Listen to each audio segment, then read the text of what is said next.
ahead and get started. So welcome. This is the Arts and Sciences Dean's Meeting with Parents and Families. And I'm Jen Smith. I'm the Dean of the College, hence you are the families and parents, and we are meeting, so we're all in the right place. And I'm joined by my colleague, Kirk Dewar, who is the Associate Vice Chancellor for Student Support and Wellness. This is an academic focused meeting, but we know folks have questions about a wider range of things. And another colleague, Mark Smith, who's director of our Career Center, is going to be joining us a little bit later on in the hour. So there'll be the opportunity to talk about a slightly broader range of things. I mean, yes, this is focused on arts and sciences academics, but we know that those academics are influenced by, students' broader experience. And so in a symbol of that partnership, I've got a few friends that are kind enough to join me.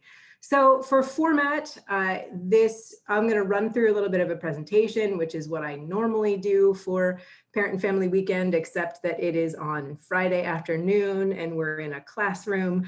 But here we are in 2020 in what has become the typical way of engaging with people. And I have to say, I miss seeing your faces. It always, that feedback is always wonderful, and it's great to have the chance to meet you in person. So I'm sorry that we're not able to do that, but really grateful that you are joining us here today. So I'm gonna go ahead and share my screen. So like I said, we will have time for Q&A.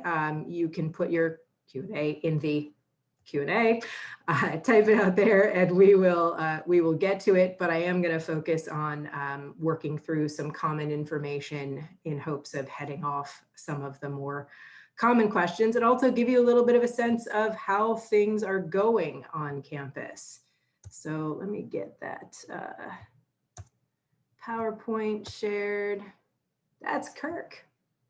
I wanted to get his title right. Hang on. I clicked why is this not doing what I wanted it to do? My apologies. And I should say, I am not teaching a class this semester. I would be more practiced if I were doing this repeatedly.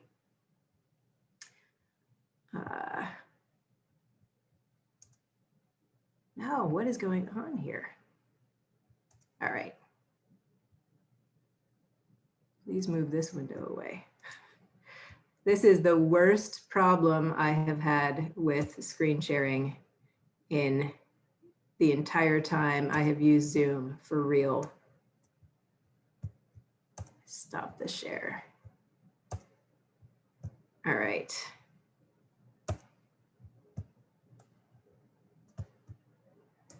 This is what I get for having too many windows open on my screen.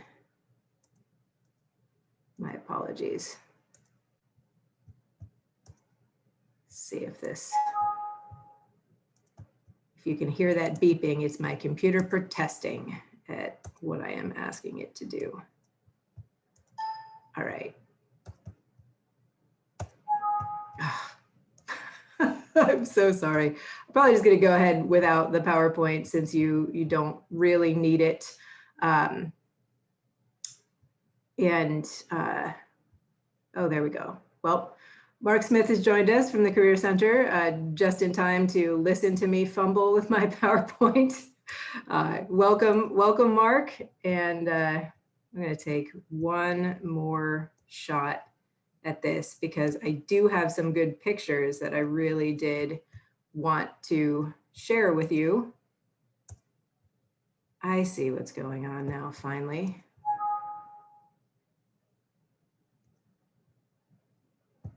I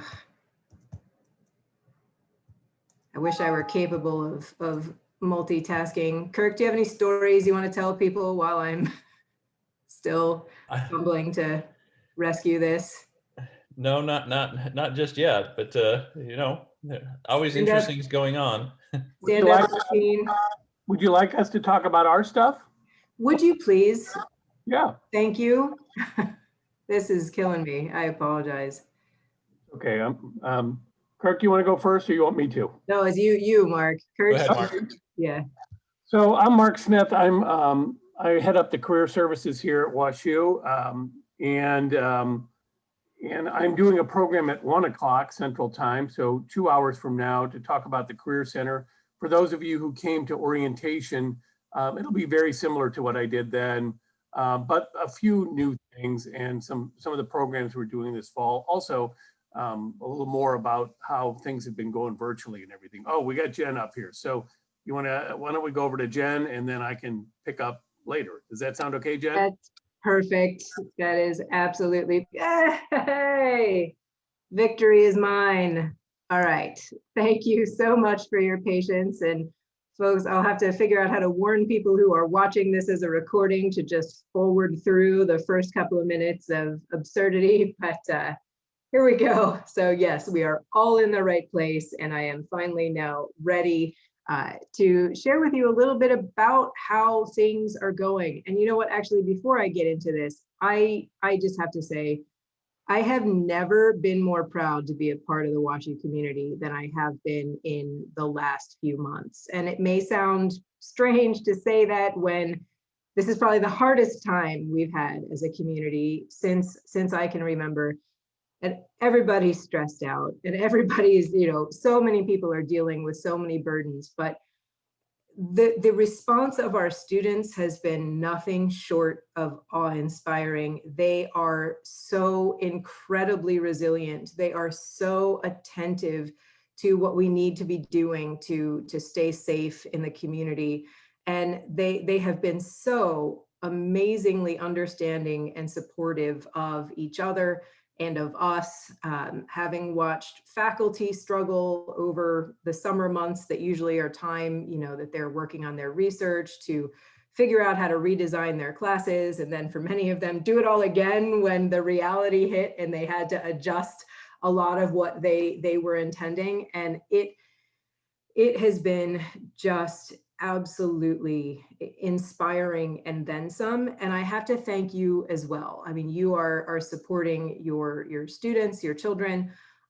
You are there for us. I mean, I have heard from a number of you both to share concerns about how things are going, but also to tell us that you appreciate things. And I can't tell you how great it is to get an email from a parent who just says, I just wanted to tell you my kid is doing great.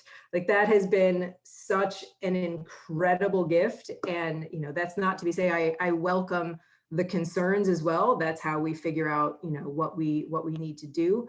But it has just been, again, simultaneously the hardest 6 or 7 months I've ever seen, from a standpoint of the job we're all doing. And I know that my colleagues here feel pretty much the same way. And I cannot say enough how grateful I am and how just deeply impressed I am by our students. I mean, they are the reason we do what we do, and they have shown us even more this semester how incredible they are. And I know they're incredible. They're your kids, even more than we do. But I just have to get that said. And so thank you and them. And it's knowing we're in this together with the community that we have is what is making us able to keep digging deep and keep moving forward despite all of the burdens and sources of stress that everybody's dealing with. So let me get that little rallying cry out there first. So yes, we are about halfway through the semester and things look quite different than a normal semester. So we finished 6 weeks of the semester. There's 14 weeks of instruction. So we are just hitting that midterm point. And yes, things have kicked in, big exams happening last week and this upcoming week. So this is the full-on semester experience is what folks are going through. We are finding ways to be together. This is one of our first year programs that met during new student orientation. And so we are finding ways to be together, whether it's in the classroom or in some of the tents that we've got structured outside to try and find ways to to have community even when we're dealing with the need to stay distant. So we are moving forward, and I wanted to, in the spirit of sharing some good news, there are some really cool things going on this semester. So I've just mentioned a couple or featured a couple here. So this was a recent article. Our students in a course in political science called Public Opinion in American Democracy, first of all, have filmed some short videos about their civic engagement, but they got to be, KMOV, one of the local news stations, reached out to their professor, who's one of our political science profs, to ask her if she would do some debate moderation for them. And she said, hey, what about my students doing it? And they said yes. And so our students in this class got to be expert commentators for the local news on the second presidential debate. So just this week. And they've been doing some really amazing things in terms of voter engagement. They're also using, so this Magnify is an app co-developed by that same professor and a student to foster civic action.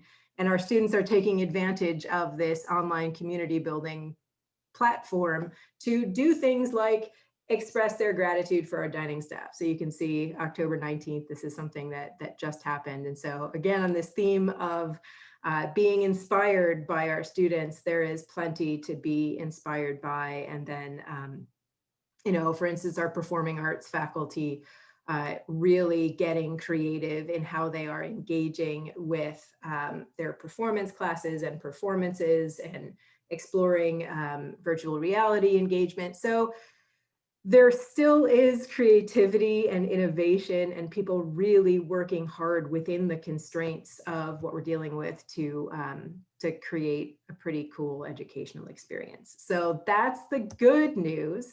Also, we've adapted as many of the traditions as we can to the distanced reality. So those of you, if you came to the Dean's meeting during new student orientation, you would have already seen this. So this has been my tradition of asking new students to write or draw what they hope for themselves on a square of fabric during new student orientation. And then we stick them all together and bring it back at commencement. And so this year we had to go digital. So in some ways, and working on printing these out and creating a physical banner from the hopes and dreams of the highly resilient class of 2024. And you can see it's the same kind of theme of, you know, they have a lot more of it in that digital format, right? They have different colors, they have different graphics. And so these are in many ways, these new quote fabric squares are even more vibrant than the ones that we had normally. So still trying to keep that core of what we care about and the engagement that matters to us with our students, even in these circumstances. So that was all the happy stuff. What are we hearing in terms of common issues and concerns? And so honestly, I would say what I'm fielding, other than dogs barking, which is normal, some of the most common concerns I'm hearing from parents and from students are exactly the same top concerns that I would hear pre-COVID. So particularly for first-year students, it is normal to be struggling with the social transition, making new friends. I mean, obviously, it's likely exacerbated by pandemic, clearly exacerbated by pandemic. But you know, the two most common parent calls I get in the first couple of weeks of the semester for years and years now, first couple of months of the semester, are either my child is lonely, they haven't made friends, what, you know, they're eaten by themselves, what can they do to, and that's really tough on them, what can they be doing to build more friendships? And then the other most common thing is that my students' academic performance is not what they are used to. And they're finding, you know, they have to teach themselves things and it's just not going the same way. It's not going how it did in high school. And so both of those things, I mean, the social piece, I just want to, that is normal. And that is something that we're concerned about, and creating as many ways as we can to get students connected to each other virtually and otherwise. On the academic side, I'm going to mention some of the common academic support resources we have there. It is normal for students to have to change up the way they engage with their academics. And we do expect more to be coming from them than they may have experienced in high school. And so that sense that they are more active in their learning is something that we certainly do expect. But yes, I think the wide range of formats of instruction and classes this year is not making it easier on students to navigate and figure out just what will work for them. And then of course, stress and anxiety, that also is that would be the number 3 concern. And I usually start hearing that around now rather than in the first month or 2 of the semester, because now is when things really kick in. And so, you know, those have been fairly consistent.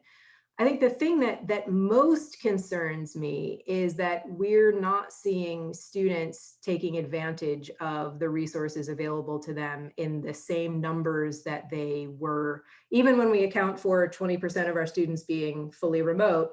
We're seeing less than 80% usage of our resources, even the fully virtual ones. And so that's why I'm going to run through, just so that you know. So if you know your child is struggling, you know what the referrals are, because we really want to make sure that students are connected. You know, we have drop-in hours to ask questions from the college, and we're not seeing as many people taking us up on those. We have open seats in some of the group study, which are usually the study groups are usually completely full.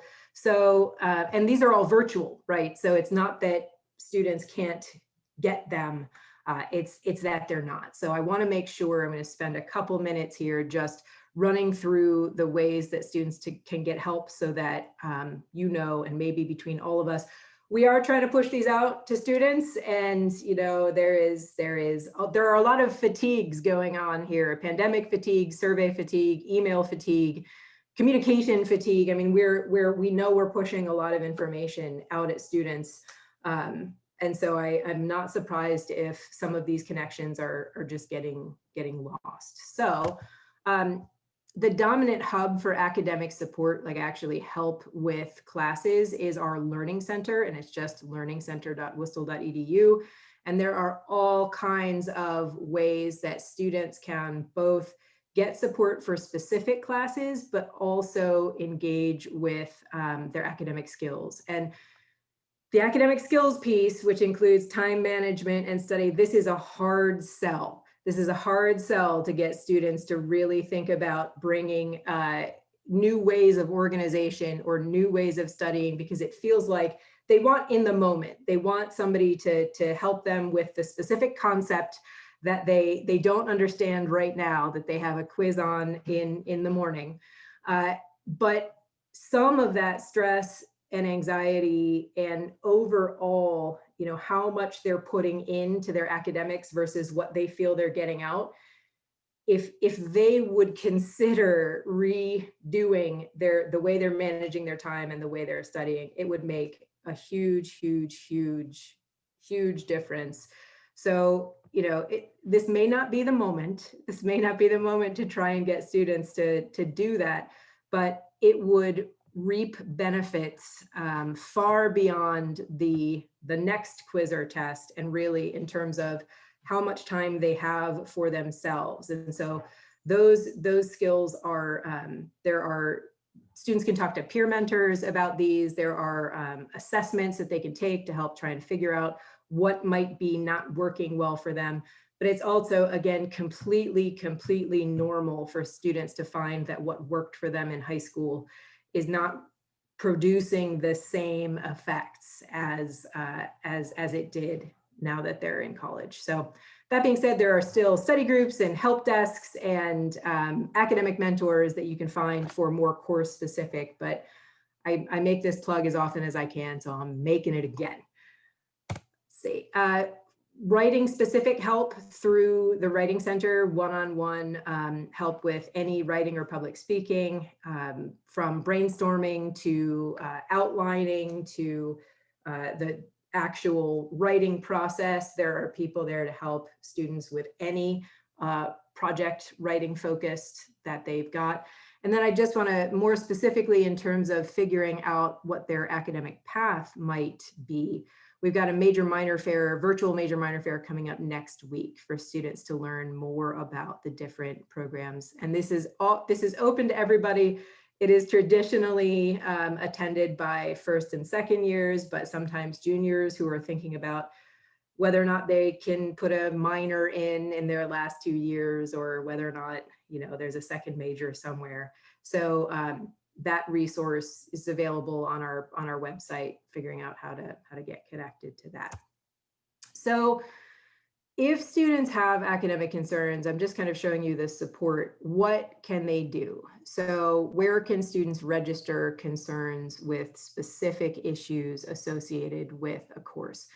We just put midterm course evaluations live. These are attached to every course. They're very simple surveys, straightforward, and they're asking the kinds of things that we need to know to make good adjustments, not just for the rest of the semester, but as we're planning for spring. So we've got very basic questions about workload and pace and what's working and what's not working.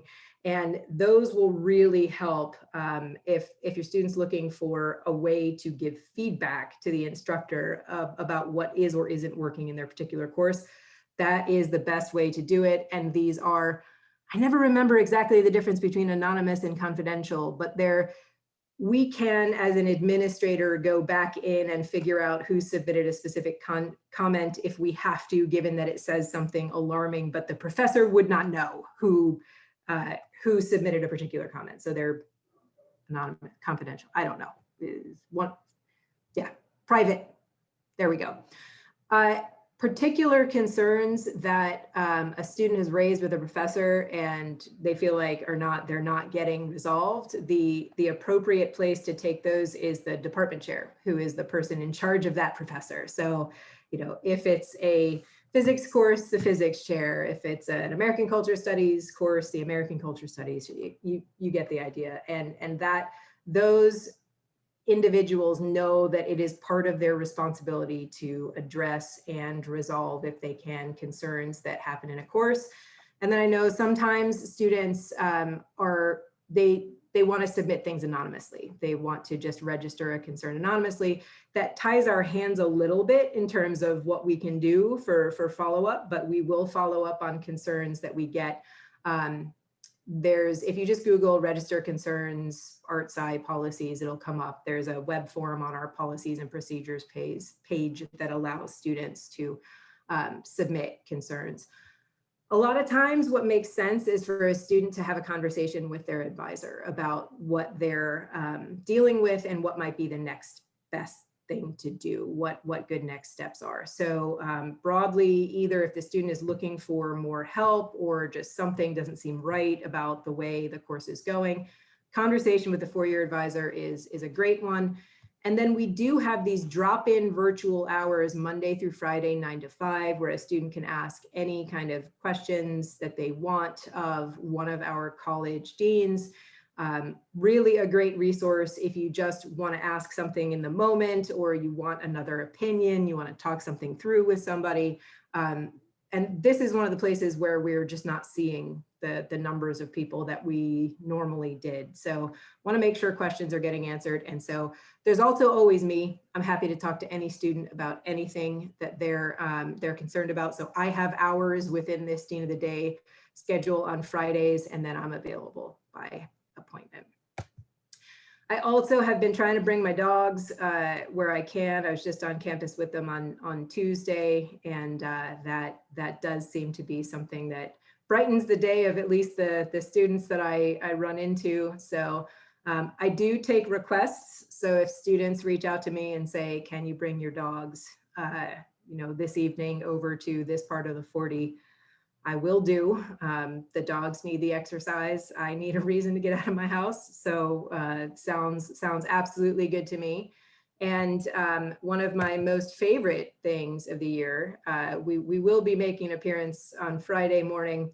I have to, when we're done here, start working on the costumes, because you might not think this, but it is hard to find couples costumes for two large dogs and a human, pre-made. So this takes a little bit of work to do, but we will be, we'll have an open event for students to come and celebrate Halloween on Friday, which will involve dogs in costumes, which seems to brighten people's spirits. So I know what people are really invested in hearing about is spring. There'll be more broader announcements on spring planning in another couple of weeks, mid-November. But academic planning is a little bit in front of the rest of it, because we need to be, given that students typically register for spring classes. It'll be November 30th to December 4th. So our course listings are already live, but they don't have the updated information about whether the course will be hybrid, in person, or online yet, because we are still collecting that information from our faculty. We wanted them to get a little bit further into the semester before they committed to what they were going to do next spring, to have a better sense of how things were going. So we are collecting that information now, and we will have all of it available to students by November 6th.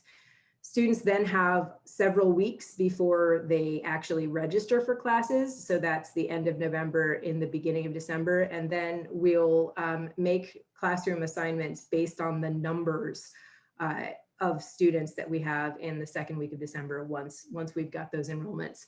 So people want to know what things are going to be like. We're offering the same suite of options. Remote students will be able to access nearly all of our courses, and they will be, right this semester, there were 3 classes: Advanced Organic Laboratory, Woody Plants of Missouri, and the Natural Heritage of Missouri, that were in person only, and everything else had an option for remote students to take part. And we're anticipating something like that as well. In terms of the balance of in-person and online, I'm hoping we will have a little bit more in person, but it is too soon to tell. We were about at 1/3 of our courses had an in-person option for the fall. And with classroom capacity, we can't double that. There's no way, we don't have the space to be 2/3 in person. We could fit a little bit more. And I'm offering additional resources to faculty to try and make that a little bit easier. So I can't make promises up front. We're, like I said, we're in the process of making those decisions. Another thing I know people want to know is, will things change from what they're posted as on November 6th? And we're going to try to minimize that. I can tell you a couple of the reasons why things changed after posting this year. This fall, I hope will not be in play for the spring. So one simply was that it took us until about 10 days before classes started to get all of the tech functional in all the renovated classrooms for hybrid learning. And so a lot of faculty found, when they were finally able to actually get into their classroom, that things didn't work the way that the plans they had for their teaching didn't match up with what the classroom tech could support. And so that resulted in a number of shifts that the faculty just felt like they needed to teach their classes effectively, and they were going to be able to do that better in a remote format than they were, given the constraints of the tech. Now, everybody's gotten practice. We know what the tech is capable of. That will not be a reason for switches. The other reason for switches is one I'm going to ask you for help on. If you want to see more in-person classes in the spring, we're finding that students are not going in person. They are opting to participate remotely, even when they have the option to be. When they're in St. Louis, they are no health concerns.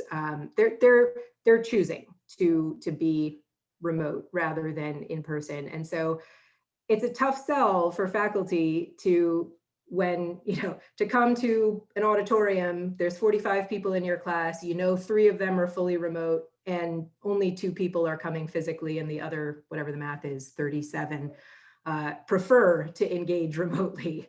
So that's a little bit of a challenge that I'm facing in trying to get faculty to do a little bit more in person. They're saying it's not clear that that's what students actually want or will do. So I think talking through with students about kind of what it is that they're invested in, what's behind their choices, and now this is not across the board, but it's pretty common. It's been, I've heard this from a good number of faculty. We've got a survey in the field right now that's asking to get a little bit more data to see how widespread this phenomenon is. But right now, that's the biggest pushback I'm getting to expanding in person is why nobody is going.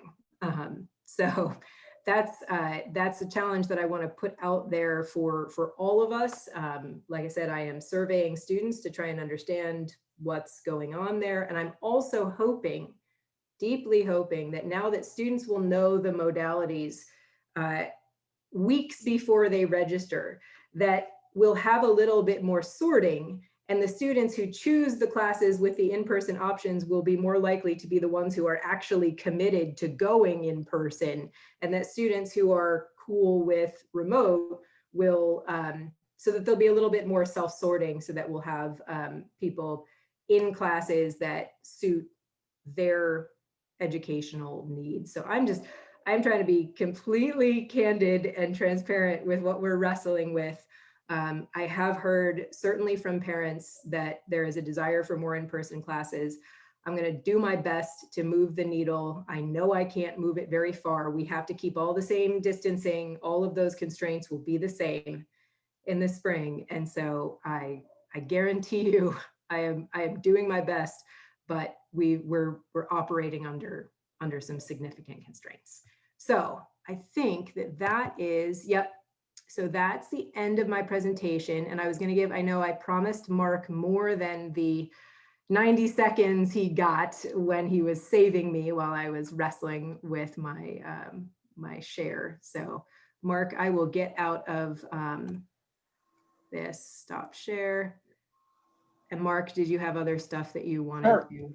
Well, just kind of briefly, like I said, I'm doing something in about an hour, but for those of you, and I assume most of the parents have first-year students here, and we all want our kids to get internships or have something to do after college. We've made a pivot to the virtual world, and it's actually worked pretty well. We've already done 3 career fairs online, and frankly, I was very concerned about this because we had never done this before, but they worked really well. We also did a pre-law fair that was virtual. Our appointments are actually up. We've created something called live chat. Yeah, well, part of that is because we're being very aggressive about reaching out like we always are, but we created this live chat function. We used to have it where students could come into the Career Center and just kind of go to the front desk with their questions, and we had career peers and we had advisors on call. Obviously, we can't do that now. So we created this live chat. So when the student, or if you go to the Career Center webpage, there are times, and I think it's 9 to 7 during the week, and then we now have weekend hours, and it's a blinking little light, and there's a live person on the other end. So just kind of a funny story is a student, I think, thought it was just like leave a message or leave a question and said, hey, can I get some help for my resume? And so they get an immediate response. Yeah, I'm Susie, I'm happy to help you. And the student who wrote in said, well, actually I'm in class right now, it's not a good time. Can we do it later? Yeah, so we were able to set it up, and then we can take those meetings, which are just written, and then you can go into a Zoom meeting very easily. So that's something we'll clearly keep afterwards because it just works so well. In terms of, I know we're all worried about what's going to happen to the economy. What I'm seeing is employers are engaging with us like they have, and they're saying all the right things. Having said that, I am still very apprehensive, as I suspect you guys all are. We've got an election coming up. Who knows what that's going to do to the economy? We've got continuing COVID, and we don't know how that's going to affect. And then these employers just, they're being a little cagey. So I'm hopeful, and most hiring, whether it's entry-level jobs or internships, does not happen until very late in the spring semester. That's the vast majority. So it's no big deal. Two other little points. I teach a first-year class, and mine is live. I have 15 students in the classroom, one student who's living in Oklahoma who Zooms in. I've made it pretty clear that I expect my students to come to the classroom unless they're sick. And so I've only had one student miss one day, and that was for a religious holiday, which of course I accommodated. And, it's a little strange. They're spread out in a bigger area, so it's hard sometimes for me to hear. I don't know if that's because I'm old or because they have the mask on, but to hear their questions, and we're trying to have a discussion. The other thing, I've got college age kids, so I like to do, dad jokes, and in the classroom without the mask, they're never going to give you a laugh, but sometimes you get a small smile. I got no idea how it's going on with them, so it's just kind of weird. But I always make sure my classroom is away from my office. My office is in the dock, which is on the way to the South 40. So I walk back with my class outside, and I'm talking to them, and I've been pleasantly surprised. They, because I talk to them every Monday. How was your weekend? What's going on? Because we all get there early, and they're doing stuff. They're meeting friends. I'm always surprised when we're walking back, and these are all first years. They'll see other kids coming the other way, and they'll call them by name. So they're clearly making connections. Like Jen said, every year you have a student who's having a rough time, and sometimes they'll come to me. I haven't had any students like that this year yet, but so I think as well as it can be expected. The second thing is I have a daughter who's a sophomore at WashU, and is actually one of the few sophomores living on the South 40. And she was there last year. And she said, it's a little different. And she admits to that, but she said it's been going well. And she doesn't think the food is as good. But I think those kids are so spoiled with the great food. For those of us who went to college, 30 or 40 years ago, I used to eat my lunch here because the food's better than at the restaurants. So just to kind of give you some good stories, and as I know, I've had kids away at college, as a parent, you worry about that. So that's what I had to say, and then come back at 1 o'clock for more. All right, so we've got plenty of time for questions. We'll get through, for any of us, and we'll get through as many as we can. And if we don't know answers, we will follow up with you from there. So one of my colleagues on the panel here is going to kindly pitch us some questions. I think, yes. Actually, Mark, do you want to answer that one that just came through for the Career Center? I do. I meant to answer it in writing, but then I clicked on the wrong button. Not real confidence inspiring. Yeah, it's going to be the same PowerPoint. I'm adding in a few things, just talking about some events that we're having. So one thing, I do a program for all the first years. I'm going to do it like 4 times in November. It's called Career Early Action. It basically gives them a framework, a very nuts and bolts framework about how to do networking, how to think about what you want to do. It builds on the program that we did for all arts and sciences students at orientation. And it's typically well received by the students who come. In a good year, I might get 400 or 500 students coming. In a bad year, maybe only 200 or 300. But even in a good year, I'm still not getting over half the students. So I would encourage you to encourage your students to come. But, and then I'm also talking about another event that we do with the advancement office focused on particular geographic areas. But if you went to the orientation program and you feel like, yeah, you had enough of that, it's not going to be that much different. Cool. Thanks, Mark. Okay, so we'll start with a few of the kind of specific questions for spring planning. So can you remind us, when is second semester registration for first year students? And do students need to meet with their advisors prior to registration? Yes, so first year students, it's going to be the last day. I think it's the Thursday, December 3rd. It's right around there. If that's a Thursday, then I'm right. And yes, they will need to meet with their advisors before doing that. I know typically we leave the first years kind of later because they often need more time to think through and see how classes are going. Informally, advisors typically reach out to their seniors first and then kind of go from there. So I would expect they can reach out to their advisor if they want, but most advisors, now that course listings are live, will have reached out to students. I need to do that to mine, to start planning those, those meetings. So very beginning of December. So one more question about advising. It's a specific one. Do you know when sophomore pre-health students are assigned a pre-health advisor? Typically in January, over winter break is the most common, and they should feel free to walk in, virtually walk in to any pre-health advisors, walk-in hours, drop-in hours at any time until they get their specific person. So here's circling out to a very broad question. We have a child who is undecided and considering engineering. Do you have any advice for us on how to guide him? How can we encourage him to discover? Sure. So, I mean, the standard classic answer, right, is taking classes in the area that they're interested in. The nice thing is that so much of the foundational science overlaps, and so it's really pretty easy to evaluate engineering from arts and sciences.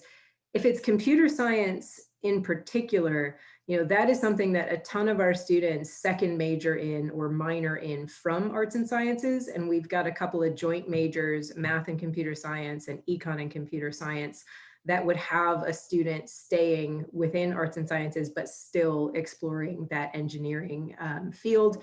Now, on the other hand, something like chemical engineering or biomedical engineering, mechanical engineering, those are pretty solid curricula with a lot of prerequisites and sequenced courses. And so that's something that if that's what they're interested in, they would probably want to go ahead and transfer over to engineering to do. There's Ron Lowy, L-A-U-E, is the advisor in engineering that he's kind of our first point of contact for people who are thinking about transferring over to engineering. He advises both arts and sciences and engineering students. So he's a really good person to talk things through with. But yes, if there are classes that your child can take in the spring in engineering, I know there are in computer science. Otherwise, keep up with the math and physics and talk to somebody over in engineering. Hey, Sarah? Go Mark. Yeah, can I just add on the previous question about the pre-med? In the Career Center, we have 4 members of the pre-health advising team, including a physician, a physical therapist, and others. And so sometimes, if your student wants to just touch base with somebody, perfectly appropriate to, reach out to the Career Center. I want to talk to one of the pre-health advisors. And, we often have students who are talking about what kind of summer opportunity should I be looking for, or maybe just, I'm not sure if being a physician is for me. And, I know Dr. Pinkowski is a great person to talk to. She also is a parent of college-age children, so it kind of gets it, and I think would be a great resource. So here's a kind of similar question or related. So my son has a work study as part of his financial aid. Where can he go to find a job in his area of interest? Specifically, he would like to work as a lab assistant or performing research in a lab. Okay. Sure. So lab assistant jobs are totally work study eligible. Both biology and psychology have some pretty standard kind of portals. If you Google undergraduate research, biology, Worcester, undergraduate research, psychology, there's a process for how to get connected to research projects. and people looking for them. Chemistry, we have somewhat fewer chemistry majors, and so it's a little bit more one-off, but there's still a contact person.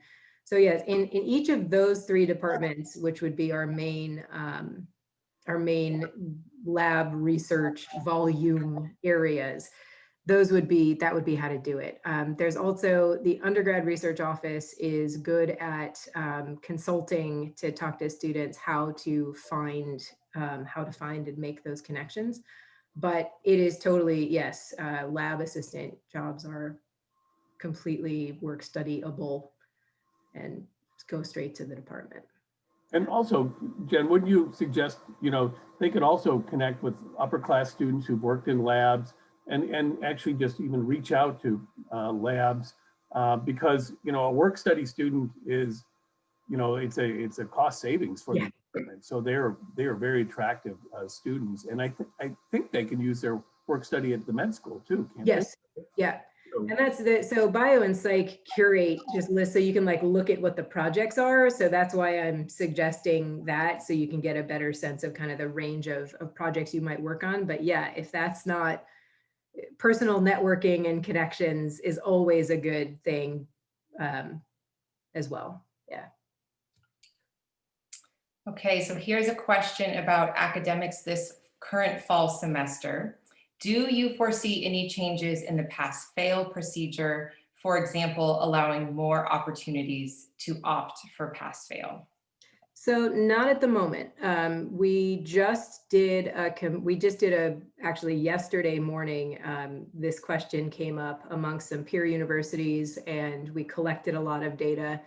And while it's comparatively rare that universities maintained their pass-fail policies from the spring, it's far more common that universities did what we did, which was revert to basically our normal policies with a little bit of extension in the deadlines. We're a little bit, so there's definitely been feedback from graduate medical law schools that more than one semester of kind of wonky, quote unquote, not real grades is getting to be a bit much. And we don't want that to become a problem for our students.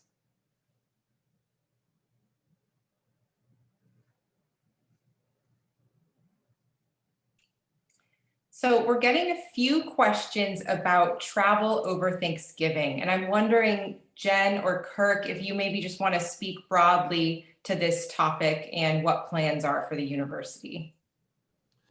Yeah, so this is a great question and kind of a tough one to answer for several reasons. Some of them have to do with pragmatics and some have to do with philosophy. And what I can say to that one is that there hasn't been a philosophical shift that the university has made in terms of the way that we're looking at Thanksgiving travel. Students who are choosing to travel for Thanksgiving, we're trying to encourage them to pair that up with a choice of staying home for the rest of the semester. In other words, as you travel, you're going to be exposed to those outside of your current pod in some circumstances, and travel in itself creates some exposures. So we're encouraging students that do travel for Thanksgiving to stay home. There was a refinement in the language that Dr. Wild's letter said as it went out, and that's partly due to the fact that we're unable to be able to track the students that are living off campus to be able to literally mandate that they do certain things. And so part of the reason for that was, one, a reminder, and two, to acknowledge in some ways that we can't force them to happen. Now, one of the questions that came to us was also noted that we may be able to keep better track of the students living on the South 40, and what are we going to do with them? And I know that our COVID monitoring team, our infectious disease folks, and our Habif Medical Center are currently considering different options that they can do. I don't want to overpromise that anything's going to shift there, but I know that that's a concern that we have because in addition to the cold weather that's driving people in closer proximity, one of the concerns that the CDC has right now is the degree to which we get less cautious when we're around people that we're very familiar with. In other words, family gatherings have the tendency to be a spread vector, and that's a disconcertion for them and also for us. So I know that we're looking at it. I know that's come up here, and I know that it comes up in the parent Facebook pages, and we're trying to figure out ways we can legitimately address it. But we will continue with our surveillance and our diagnostic testing. That being said, the other thing I would like to say to this group is I am amazed and happy about the way that our students are engaging, especially with our 6 feet and masking. Those are the two absolutely most critical things. And as you walk around campus, students are doing a very good job of being able to wear masks on campus and being compliant with the things that are going to keep them the safest. And so I wanted to pass on my thanks and congratulations to the parents for whatever it is that you're doing to continue to support that as well.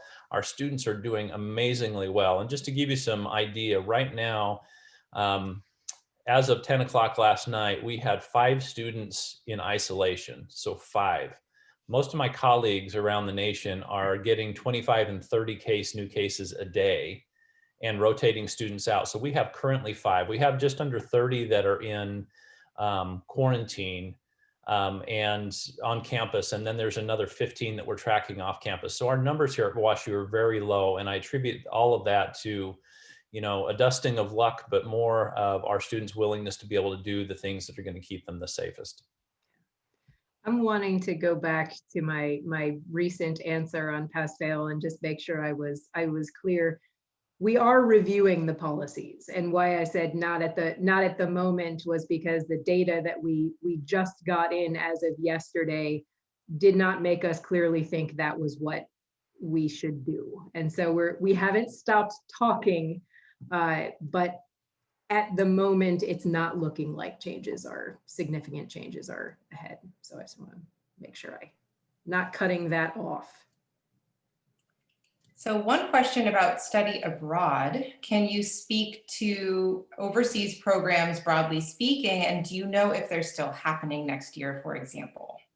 So we're in the midst of decision making for spring, and some programs already have been canceled by the host program, and we've been reviewing individual programs for their specifics in terms of what's available in terms of health support and what, like, programs that relied on homestay, like, no, we're not doing that. You know, so we're looking through what programs might be able to move forward safely. I mean, there are parts of the world that look a heck of a lot better than we do right now.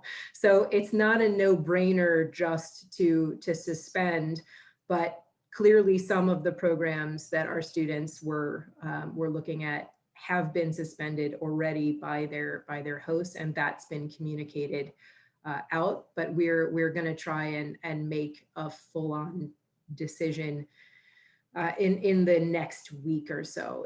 We're really close. We want, if we can make this happen for students, we know how valuable an experience this is. If the right supports are in place where we feel like this can happen safely, then we will in that case allow some programs to move forward, you know, that meet our criteria. But we're watching that carefully. I mean, and as one might expect, the trend is not good. More and more programs are choosing to suspend, and you know, more and more parts of Europe are in similar circumstances to what we're in right now, with rapid increases in cases. So we're holding on, but you know, we still, next fall, I talked to some of my own advisees are deferring their abroad from their junior spring to their senior fall. I think, you know, there's reason to be optimistic about that. And the couple that I've talked to, like, we're able to adjust their schedules to make that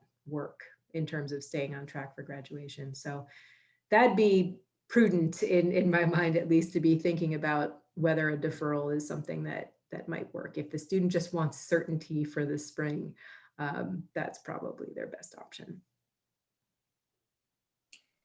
Okay, so a few more questions about research opportunities on campus. So to confirm, are research positions in labs, for example, chemistry, biology, and psychology, currently open for undergraduates with current physical distancing protocols in place? And added to that, are there volunteer positions in labs?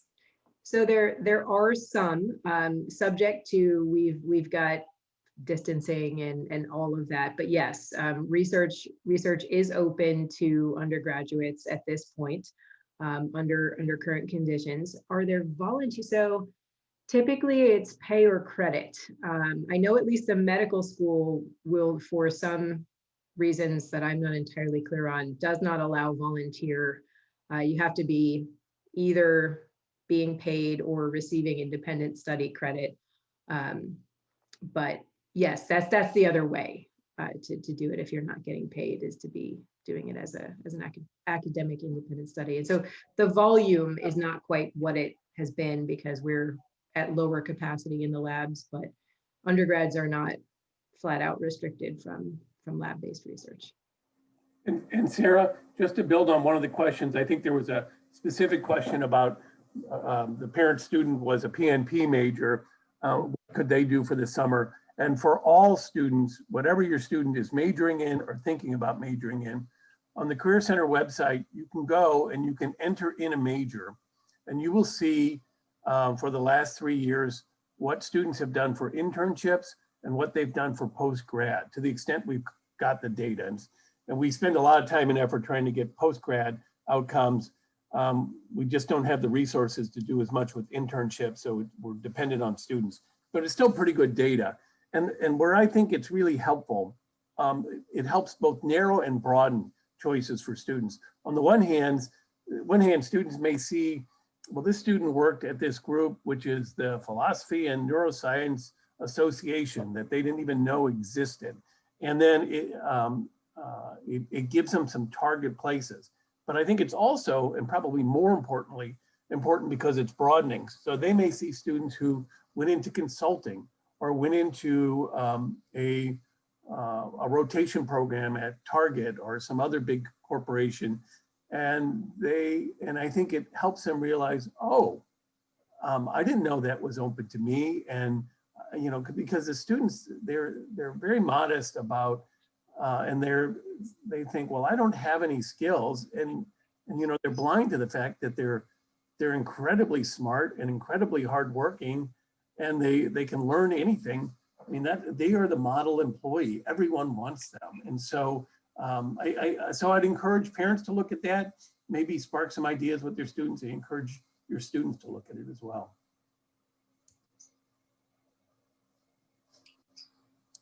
That is wonderful. Breadth and depth, what we want in arts and sciences. So here's a question. Can you please speak to the way to use the alumni database? Well, I've got good news and I've got bad news. So I'm going to give you the bad news first. We don't have a very effective alumni database right now, but I got two pieces of good news. One is LinkedIn, which is just a great way to, and you can do targeted searches to look for WashU alums with, you know, so you could do, you could find PNP majors in Boston who went to WashU, or you could find people doing immigration work. Having said that, we are now, Advancement is rolling out a new alumni database mentoring piece of software. It's called People Grove. A number of universities around the country use it, and I think they're rolling it out this fall. It should be completely operational by January. But in the meantime, you know, I would encourage your child to set up an appointment with somebody in the Career Center. We can help them make those kind of connections. We can try and find them. You know, the problem right now is, yeah, there is an alumni database and I have access to it and I'll search it. But I can tell you, like, if I were to change my job tomorrow, I would change my LinkedIn profile. I'm not going to call my college and tell them. It wouldn't even occur to me. And so I think LinkedIn is much more effective. And then this mentoring thing, I think, will be very effective because it's going to be alums who want to help students, and the alums all want to help students. So we're nearing the end. We have one final question. It's a specific one about this fall. So if a student would like to go home at Thanksgiving and plans to stay home for spring 2021, who do they contact and when? So if they're in Res Life housing, that's Res Life housing would be an important contact. And then in terms of the academics, so we're going to be doing the same survey like we did in the summer to ask people to indicate whether they will be studying in person or remotely. And they would indicate remotely, you know, for spring. I think if they shouldn't have any problems with finishing out current classes, even if they were in hybrid classes, they shouldn't have any problems. But if there's anything in particular, so some lab classes are shifting, have people who are doing all labs virtually in different sections. So I just want to, if there are specifics like that, I'd want them to just reach out to their professor, about in-person classes, if there's any concern about finishing out those last couple of weeks remotely, if that's the case. I mean, it shouldn't be a problem. The only place where I'm hearing it can be challenging is if they happen to be in a studio art class where that creates some specific challenges to shift to fully remote. But other than that, it should be relatively straightforward. And that survey where we'll ask students to let us know will come out in mid-November, same time as the full-on spring planning announcements do. So yeah. So we're at 12:03. There are a few more questions. Should we stay on a few more minutes? I can thank my Kirk and Mark. You are not obliged to stay, Pat. You've already given me an hour of your weekend, so I can keep fielding whatever the last couple of questions. This is the highlight of my weekend. Okay, that's sad, Mark. Yeah, well, tell me. Yeah, you're telling me something I don't know. See all the parents. We're looking forward to having you all on campus very soon. So yeah, it's too bad we have to do it this way. See some of you at 1 o'clock. Thanks. And again, parents, I just wanted to reiterate my gratitude and admiration for your students and the work that they're doing here and the way that they've been able to manage this. Our faculty, our staff, all of our folks are trying to be able to do our best to be able to keep the students safe, trying to keep them happy. And certainly our processes continue to evolve to be able to do a better job at doing that on all fronts. And so I also wanted to thank you with your patience as we continue to try and make this as good as we can for your students. So thanks for having us. Thank you. Okay, so back to research. We can make this the last question. So regarding research opportunities, to confirm, is it true that volunteer positions are or are not an option? Can a student look for opportunities to do research for credit in the spring semester? Yes, a student can certainly look for research for credit opportunities for the spring semester. I believe it's the med school that has something that forbids volunteer lab engagement. I'm not 100% sure whether or not some of our labs on the Danforth campus might allow that, but why not get credit? That's if you might as well. It protects that space in your schedule so that you don't have to overload. So I feel like it would be a good idea to pursue the credit option regardless. And the final question is, when does spring semester start? January 25th. Okay, and that's it. Thank you so much, everybody. Have a wonderful rest of your weekend and stay safe.